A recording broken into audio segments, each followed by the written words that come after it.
Assalamualaikum. For today, we're going to cook Filipino food, pancit. Assalamualaikum. This is the ingredients.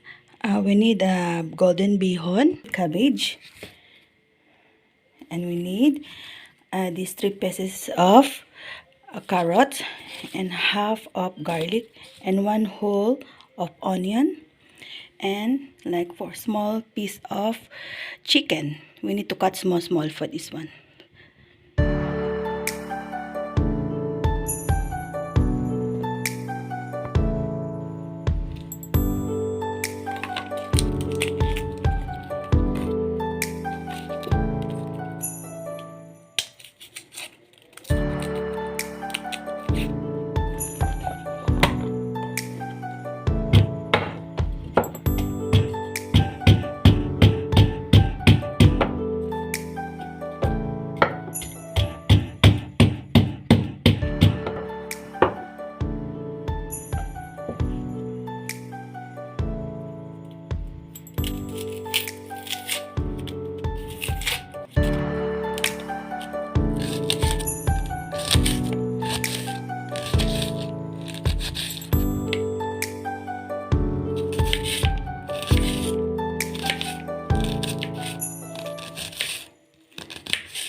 This is cabbage.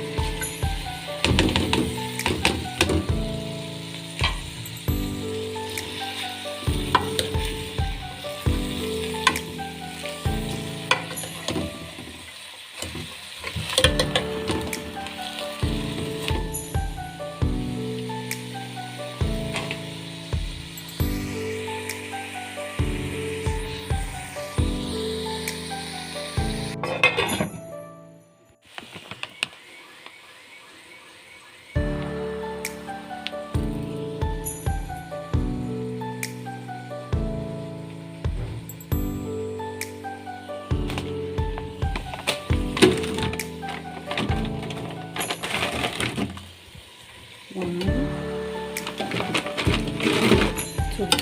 is enough. 2 sticks of this one. See, I put 2 because this one you can cook for sometimes or next time. Water. This is warm water.